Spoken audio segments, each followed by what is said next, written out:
폭설이 내리는 밤이었습니다. 납골당 복도에 한 남자가 서 있었습니다. 그때 반대편에서 검은 후드를 쓴 청년이 나타났습니다. 두 사람이 마주쳤습니다. 청년이 후드를 벗었습니다. 남자의 얼굴이 굳어졌습니다. 불가능한 일이었습니다. 7년 전 세상을 떠난 아들의 얼굴이 그곳에 있었습니다. 청년이 입을 열었습니다. 7년 전 그날 기억하세요? 이 놀라운 반전의 전체 이야기가 궁금하시다면 잠시만 구독 버튼을 눌러주세요. 그럼 이제 사흘 전으로 돌아가 보겠습니다. 강태우는 차 뒷좌석에 앉아 창밖을 바라보고 있었습니다. 오늘은 아들의 7주기였습니다. 비서가 조심스럽게 말했습니다. 회장님, 곧 도착합니다. 강태우는 고개를 끄덕였습니다. 그는 국내 굴지의 대기업을 이끄는 회장이었습니다. 수천 명의 직원을 거느리고 수조 원대 사업을 결정하는 사람이었습니다. 하지만 오늘만큼은 그저 아들을 잃은 한 명의 아버지일 뿐이었습니다. 납골당에 도착했습니다. 아내 윤세라가 먼저 와 있었습니다. 늦어서 미안해. 강태훈이 말했습니다. 윤세라는 아무 말 없이 고개를 저었습니다. 두 사람은 나란히 서서 아들의 사진을 바라봤습니다. 사진 속 강민재는 환하게 웃고 있었습니다. 민재는 26세의 나이로 세상을 떠났습니다. 교통사고였다고 들었습니다. 갑작스러운 일이었습니다. 장례식 내내 강태우는 믿을 수가 없었습니다. 완벽했던 아들이 그렇게 허무하게 떠날 줄은 몰랐습니다. 윤세라가 꽃을 다시 정돈하다가 뭔가를 발견했습니다. 유골함 앞에 놓인 작은 액자였습니다. 그녀가 그것을 집어들었습니다. 강태훈도 고개를 들었습니다. 이게 뭐지? 액자 안에는 상장이 들어 있었습니다. 전국 청소년 과학경진대회 대상이었습니다. 수상 날짜는 한 달 전이었습니다. 강태훈이 액자를 받아들고 자세히 들여다봤습니다. 수상자 이름은 이도현이었습니다. 강태훈은 그 이름을 들어본 적이 없었습니다. 윤세라도 고개를 저었습니다. 누가 이런 걸 여기에 둔 걸까요? 그리고 왜 민재의 유골함 앞에 둔 걸까요? 강태훈이 액자를 뒤집어 봤습니다. 상장 뒷면에 손글씨가 적혀 있었습니다. 형, 약속 지켰어. 강태훈의 손이 멈췄습니다. 형이라는 단어가 눈에 들어왔습니다. 민재는 외동아들이었습니다. 동생이 없었습니다. 그런데 누군가 민재를 형이라고 부르고 있었습니다. 윤세라가 물었습니다. 무슨 내용이에요? 강태훈이 상장을 그녀에게 건넸습니다. 윤세라가 뒷면의 글씨를 읽고 눈을 크게 떴습니다. 이도현이라는 사람이 민재를 형이라고? 두 사람은 서로를 바라봤습니다. 이해할 수 없는 상황이었습니다. 민재가 살아있을 때 이런 사람에 대해 들은 적이 없었습니다.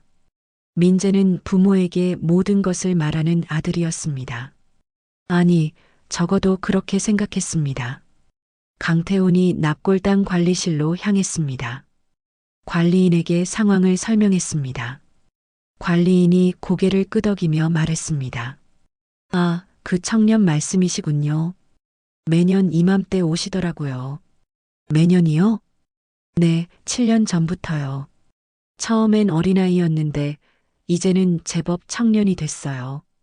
강태훈의 심장이 빠르게 뛰기 시작했습니다.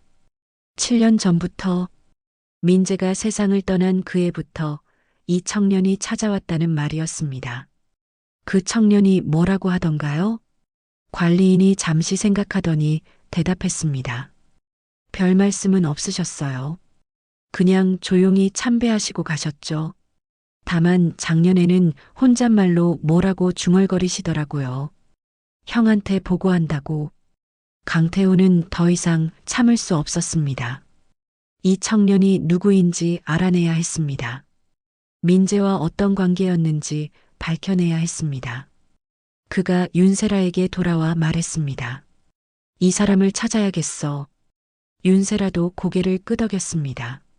두 사람 모두 같은 생각이었습니다. 7년 동안 몰랐던 아들의 비밀이 있다는 것을, 그리고 그 비밀의 열쇠를 이도현이라는 청년이 쥐고 있다는 것을. 강태호는 그날 밤 잠을 이룰 수 없었습니다. 머릿속에 계속 그 글귀가 맴돌았습니다. 형, 약속 지켰어. 민재가 누군가와 약속을 했다는 뜻이었습니다. 그리고 그 약속을 지키기 위해 7년 동안 누군가 찾아왔다는 것이었습니다. 다음 날 아침 강태호는 비서에게 지시했습니다. 납골당의 CCTV 영상을 확보하라고. 그리고 방문자 명부도 가져오라고. 비서는 놀란 표정을 지었지만 곧 고개를 끄덕이고 나갔습니다. 오후가 되자 비서가 돌아왔습니다. 손에 USB와 서류 뭉치를 들고 있었습니다. 강태호는 곧바로 컴퓨터에 영상을 띄웠습니다. 화면에 납골당 복도가 나타났습니다. 날짜는 한 달 전이었습니다. 상장이 놓인 날이었습니다. 강태호는 화면을 주시했습니다. 오후 5시경 검은 후드를 쓴 청년이 나타났습니다. 그는 고개를 숙인 채 걸어갔습니다. 얼굴은 보이지 않았습니다. 하지만 강태호는 그의 걸음걸이에서 이상한 기시감을 느꼈습니다. 청년의 체형, 어깨의 각도, 걷는 방식, 모든 것이 민재와 닮아 있었습니다. 강태호는 화면을 멈추고 다시 재생했습니다. 한 번, 두 번, 세 번. 볼수록 확신이 들었습니다. 이 청년은 민재와 무언가 연결되어 있었습니다. 윤세라도 영상을 보고 있었습니다. 그녀도 같은 것을 느낀 듯 했습니다. 그녀가 떨리는 목소리로 물었습니다. 저 아이, 민재랑 비슷하지 않아요? 강태호는 대답하지 않았습니다. 대답할 수 없었습니다. 죽은 아들과 닮은 청년이 나타났다는 사실이 그를 혼란스럽게 만들었습니다. 그가 방문자 명부를 펼쳤습니다. 한 달 전 날짜를 찾았습니다. 거기에 이도현이라는 이름이 적혀 있었습니다. 그리고 방문 목적란에는 이렇게 쓰여 있었습니다. 고인과의 약속 이행보고. 강태훈의 손이 떨렸습니다. 약속 이행보고. 이 청년은 민재와 약속을 했고 그 약속을 지켰다고 보고하러 온 것이었습니다. 대체 무슨 약속이었을까요? 그는 뒤로 페이지를 넘겼습니다. 1년 전, 2년 전, 3년 전, 매년 같은 시기에 이도현이라는 이름이 등장했습니다. 방문 목적도 비슷했습니다. 약속에 대한 내용이었습니다. 강태우는 가장 오래된 기록을 찾았습니다. 7년 전이었습니다. 민재가 세상을 떠난 그 해였습니다. 거기에도 이도현이라는 이름이 있었습니다. 하지만 방문 목적은 달랐습니다. 고인에게 감사 인사. 강태우는 명부를 내려놓았습니다. 머리가 복잡했습니다. 이도현이라는 청년은 7년 전 민재가 죽은 직후부터 찾아왔습니다. 감사 인사를 하러 왔습니다. 그리고 그 후 매년 약속을 지켰다고 보고하러 왔습니다. 민재는 이 청년에게 무언가 해준 것이 분명했습니다. 그리고 청년은 그 은혜를 잊지 않고 있었습니다. 하지만 무엇을 해준 걸까요? 왜 부모인 자신들은 이 청년에 대해 전혀 몰랐던 걸까요? 윤세라가 말했습니다. 민재 방에 가봐야겠어요. 뭔가 단서가 있을지도 몰라요. 강태훈도 고개를 끄덕였습니다. 민재의 방은 7년째 그대로였습니다. 아무것도 건드리지 않았습니다. 강태훈은 차마 아들의 물건을 정리할 수 없었습니다. 저택에 도착한 두 사람은 민재의 방문을 열었습니다. 먼지가 쌓인 책상, 침대, 책장, 모든 것이 7년 전 그대로였습니다. 강태훈은 가슴이 먹먹해졌습니다. 윤세라가 책상 서랍을 열었습니다. 그리고 그 안에서 낡은 노트 한 권을 꺼냈습니다. 표지에는 민재의 필체로 이렇게 쓰여 있었습니다. 멘토 일지. 강태훈이 노트를 받아 펼쳤습니다. 첫 페이지에는 날짜가 적혀 있었습니다. 7년 전 민재가 죽기 1년 전이었습니다. 그리고 그 아래 이런 글이 적혀 있었습니다. 오늘부터 소년원 멘토 활동을 시작한다. 내가 맡은 아이는 이도현. 11살. 아무 말도 하지 않는 아이다. 강태훈은 숨이 막혔습니다. 소년원. 민재가 소년원 멘토 활동을 했다는 사실을 처음 알았습니다. 민재는 왜 그런 활동을 했던 걸까요? 그리고 왜 부모에게 말하지 않았던 걸까요? 윤세라도 노트를 들여다보고 있었습니다. 그녀의 눈에서 눈물이 흘러내렸습니다. 우리가 민재에 대해 아무것도 몰랐던 거네요. 강태훈은 아무 말도 할 수 없었습니다. 완벽하다고 생각했던 아들. 모든 것을 알고 있다고 생각했던 아들. 하지만 민재에게는 부모도 모르는 삶이 있었습니다. 그리고 그 삶의 중심에 이도현이라는 소년이 있었습니다. 강태훈은 노트를 계속 읽어나갔습니다. 민재와 도연의 이야기가 펼쳐지고 있었습니다. 그리고 그 이야기 속에 숨겨진 진실이 조금씩 모습을 드러내기 시작했습니다. 민재의 일기는 놀라운 이야기로 가득했습니다. 강태훈은 밤새 그 일기를 읽었습니다. 도연이를 처음 만났다. 11살. 말이 없는 소년. 눈빛이 텅 비어 있었다. 오늘 도연이가 처음 웃었다. 별 이야기를 듣고 이 아이를 포기하면 안 된다. 도연이가 나를 형이라고 불렀다. 외동으로 자라며 늘 동생을 원했는데 이렇게 동생을 얻게 될 줄은. 도연아, 내가 소년원을 나가면 형이 대학에서 기다릴게. 같이 과학을 공부하자. 약속이야. 강태훈은 일기를 덮었습니다. 민재는 그 소년에게 희망을 준 것이었습니다. 하지만 약속을 지킬 수 없었습니다. 민재는 죽었으니까요. 이틀 후 비서가 정보를 가져왔습니다. 이도현 18세 과학영재 11살부터 15살까지 소년원 수용. 현재 서울 외곽 원룸 거주. 강태훈은 곧바로 그곳으로 향했습니다. 낡은 건물 3층. 초인종을 눌렀습니다. 문이 열렸습니다. 검은 후드의 청년. CCTV에서 봤던 그 청년이었습니다. 강태훈은 숨이 멎었습니다. 청년의 얼굴은 민재와 너무 닮아 있었습니다. 회장님, 오실 줄 알았습니다. 당신이 이도현입니까? 네. 민재를 알았습니까? 도현은 고개를 끄덕였습니다. 형은 제 유일한 가족이었습니다. 윤세라가 눈물을 흘렸습니다.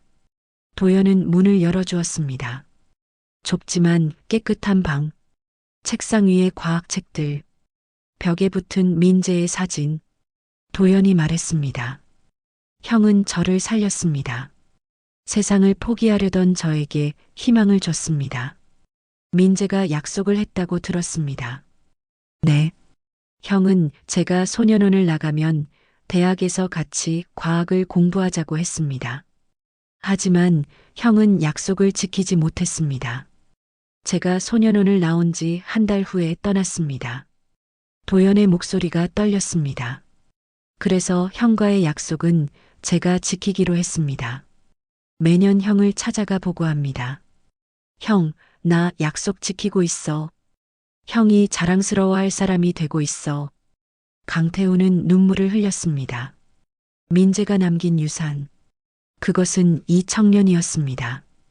윤세라가 도연의 손을 잡았습니다. 고마워요. 우리 민재를 기억해줘서. 도연도 눈물을 흘렸습니다. 하지만 강태훈은 알고 있었습니다. 아직 밝혀지지 않은 진실이 더 있다는 것을. 왜 도연은 민재와 이렇게 닮은 걸까요? 그리고 민재는 정말 단순한 사고로 죽은 걸까요? 강태훈은 도연을 다시 찾아갔습니다. 물었습니다. 왜 당신은 민재와 그렇게 닮았습니까? 도연의 얼굴이 굳어졌습니다. 우연입니다. 민재의 죽음에 대해 알고 있는 게 있습니까? 도연의 눈빛이 흔들렸습니다. 뭔가 숨기고 있었습니다. 형은 말했습니다. 제가 형의 가족을 찾아가면 안 된다고 저를 보호하려고 했습니다. 무엇으로부터요? 도연이 입을 다물었습니다. 강태우는 민재의 친구들을 찾아다녔습니다. 한 대학 동기가 증언했습니다. 민재는 마지막 한 달 동안 계속 병원을 다녔어요. 그리고 생명공학 연구소도요. 연구소. 강태우는 비서를 시켜 조사했습니다. 일주일 후 결과가 나왔습니다. 민재는 죽기 2달 전부터 한 사설 연구소를 드나들었습니다. 유전자 치료 연구소. 불법 실험으로 폐쇄 직전이었던 곳. 강태우는 그 연구소로 향했습니다. 지금은 빈 건물. 지하 실험실에 서류가 남아 있었습니다. 피험자 A 강민재. 헌팅턴병 변종 보유. 강태우는 숨이 멎었습니다. 헌팅턴병? 치명적인 유전 질환. 다음 페이지. 피험자 B 이도현. 동일 질환 보유. 말기 상태. 도연도 같은 병이었습니다. 말기. 마지막 페이지. 유전자 치환 실험. 피험자 어의 유전자를 피험자 B에게 이식. 성공 확률 30%. 피험자 A 생존 확률 10%. 강태우는 그 자리에 주저앉았습니다. 민재는 자신을 희생해 도연을 살리려 했던 것입니다. 생존 확률 10%를 알면서도 민재는 실험의 부작용으로 죽었습니다. 교통사고가 아니었습니다. 그리고 도연은 살았습니다. 민재의 희생으로. 강태우는 서류를 들고 일어났습니다. 도연에게 가야 했습니다. 진실을 확인해야 했습니다. 강태우는 서류를 들고 도연의 집으로 달려갔습니다. 문을 두드렸습니다. 도연이 문을 열었습니다. 이게 무슨 뜻입니까? 강태훈이 서류를 내밀었습니다.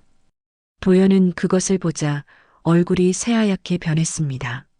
어디서? 연구소에 남아 있었습니다. 이제 말해 주십시오. 진실을. 도연은 한참을 망설이다가 입을 열었습니다. 저는 13살 때 병을 진단받았습니다. 헌팅턴병? 의사는 3년 안에 죽을 거라고 했습니다. 도연의 목소리가 떨렸습니다. 형이 그 사실을 알았습니다. 그리고 방법을 찾아냈다고 했습니다. 자신의 유전자를 제게 이식하면 살 수 있다고. 민재는 자신이 죽을 수 있다는 걸 알았습니까? 네, 알았습니다. 하지만 형은 괜찮다고 했습니다. 동생을 살리는 게 형의 일이라고. 강태훈의 눈에서 눈물이 흘렀습니다. 저는 반대했습니다. 형이 죽으면 안 된다고. 하지만 형은 이미 결심했습니다. 형은 말했습니다. 도연아, 형 대신 잘 살아줘. 그게 형이 원하는 거야. 도연도 눈물을 흘렸습니다. 실험은 성공했습니다. 제 병은 나았습니다. 하지만 형은 사흘 후에 세상을 떠났습니다. 왜 우리에게 말하지 않았습니까? 형이 그러지 말라고 했습니다. 부모님께 죄책감을 드리고 싶지 않다고. 그냥 사고로 알고 계시는 게 낫다고. 강태우는 무릎을 꿇었습니다. 아들이 그런 선택을 했다는 것이, 자신을 희생했다는 것이, 그리고 그 사실을 7년이나 몰랐다는 것이. 다음 날 강태우는 도연을 병원으로 데려갔습니다. 정밀 검사를 받게 했습니다. 결과를 기다리는 동안 그는 윤세라에게 모든 것을 말했습니다. 윤세라는 울었습니다. 오래 울었습니다. 그리고 말했습니다. 민재는 정말 착한 아이였어요. 우리가 몰랐던 만큼 더 착했어요. 검사 결과가 나왔습니다. 의사가 놀란 표정으로 말했습니다. 이건 믿기지 않는 결과입니다. 도연 씨의 유전자 구조에 치환된 흔적이 있습니다. 원래 헌팅턴병 유전자가 있어야 할 자리에 정상 유전자가 자리 잡고 있습니다. 그럼 도연은 완전히 완치되었습니다. 기적 같은 일입니다. 강태우는 도연을 바라봤습니다. 민재의 선택은 헛되지 않았습니다. 도연은 살아있었습니다. 건강하게. 하지만 의사가 말을 이었습니다. 이런 실험은 매우 위험합니다. 공여자는 대부분 생존하지 못합니다. 강태우는 알고 있었습니다. 민재는 그걸 알면서도 선택했습니다. 동생을 살리기 위해. 그날 밤 강태우는 민재의 방에 앉아 있었습니다. 책상 서랍을 다시 열었습니다. 그리고 일기장 마지막 페이지를 펼쳤습니다. 거기에는 이렇게 쓰여 있었습니다. 도연아, 미안해. 형이 약속 지키지 못해서. 하지만 너는 꼭 살아야 해. 그게 형이 바라는 거야. 형 대신 잘 살아줘. 강태우는 일기장을 꼭 안았습니다. 아들은 떠났지만 사랑은 남아 있었습니다. 강태우는 민재의 방을 계속 뒤졌습니다. 뭔가 더 있을 것 같았습니다. 민재가 남긴 것이 일기만은 아닐 거라는 생각이 들었습니다. 책장 뒤편에서 작은 USB를 발견했습니다. 먼지가 쌓여 있었습니다. 강태우는 그것을 컴퓨터에 꽂았습니다. 폴더 하나. 파일 이름은 엄마 아빠에게였습니다. 강태우는 떨리는 손으로 파일을 열었습니다. 윤세라를 불렀습니다. 두 사람은 화면 앞에 앉았습니다. 영상이 재생되었습니다. 민재의 얼굴이 나타났습니다. 살아있을 때의 모습이었습니다. 강태훈과 윤세라는 숨을 멈췄습니다. 민재가 말했습니다. 엄마, 아빠, 이 영상을 보고 계신다면 저는 아마 세상에 없을 겁니다. 먼저 죄송해요. 그리고 사랑해요. 윤세라가 울음을 터뜨렸습니다. 저는 늘 완벽한 아들이 되려고 했어요. 엄마 아빠가 자랑스러워할 아들. 하지만 사실 저는 완벽하지 않았어요. 외로웠어요. 민재의 목소리가 떨렸습니다. 그러다 도연이를 만났어요. 처음으로 누군가의 형이 되었어요. 동생이 생겼어요. 도연이는 제가 완벽하지 않아도 좋아해줬어요. 그냥 형이라서 좋다고 했어요. 화면 속 민재가 눈물을 닦았습니다. 도연이가 병에 걸렸다는 걸 알았을 때 저는 결심했어요. 이 아이를 살려야겠다고. 제가 할 수 있는 일이 이것밖에 없다고 생각했어요. 강태우는 화면을 응시했습니다. 저는 도연이를 부탁드려요. 제 동생이에요. 아니, 이제는 엄마 아빠의 아들이 되어줬으면 좋겠어요. 도연이에게 가족을 만들어주세요. 민재가 미소 지었습니다. 저는 후회하지 않아요. 도연이가 살 수 있다면 그걸로 충분해요. 형으로서 마지막 선물이에요. 영상이 끝났습니다. 강태훈과 윤세라는 한참을 울었습니다. 며칠 후 강태훈은 도연을 다시 찾았습니다. 도연은 여전히 조심스러웠습니다. 회장님, 죄송합니다. 제가 형을. 강태훈이 손을 들어 말을 막았습니다. 당신 잘못이 아닙니다. 민재의 선택이었습니다. 하지만 민재가 영상을 남겼습니다. 당신을 우리 아들로 만들어 달라고. 도연의 눈이 커졌습니다. 저는 그럴 자격이 없습니다. 민재는 당신을 동생이라고 했습니다. 그럼 당신은 우리 아들입니다. 윤세라가 도연의 손을 잡았습니다. 우리와 함께 살지 않을래요? 도연아. 도연은 눈물을 흘렸습니다. 평생 가족을 원했습니다. 하지만 가질 수 없었습니다. 그런데 지금 민재의 부모가 자신을 아들로 받아들이겠다고 했습니다. 정말 괜찮으신가요? 민재가 원했어요. 그리고 우리도 원해요. 도연은 고개를 숙였습니다. 한참을 울었습니다. 그리고 고개를 들었습니다. 감사합니다. 정말 감사합니다.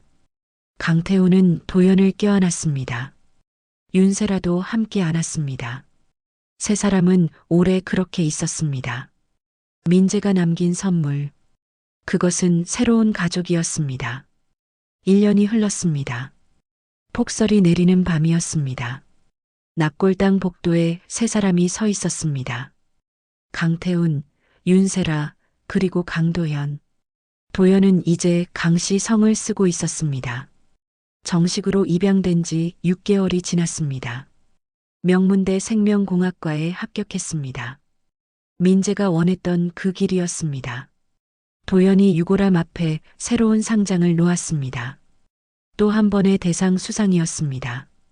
상장 뒷면에는 이렇게 쓰여 있었습니다. 형, 또 약속 지켰어요. 그리고 이제 저에게도 가족이 생겼어요. 강태훈이 아들의 어깨에 손을 얹었습니다. 민재가 자랑스러워할 거야. 저도 형이 자랑스러워요. 도연의 목소리가 떨렸습니다. 윤세라가 꽃을 정돈하며 말했습니다.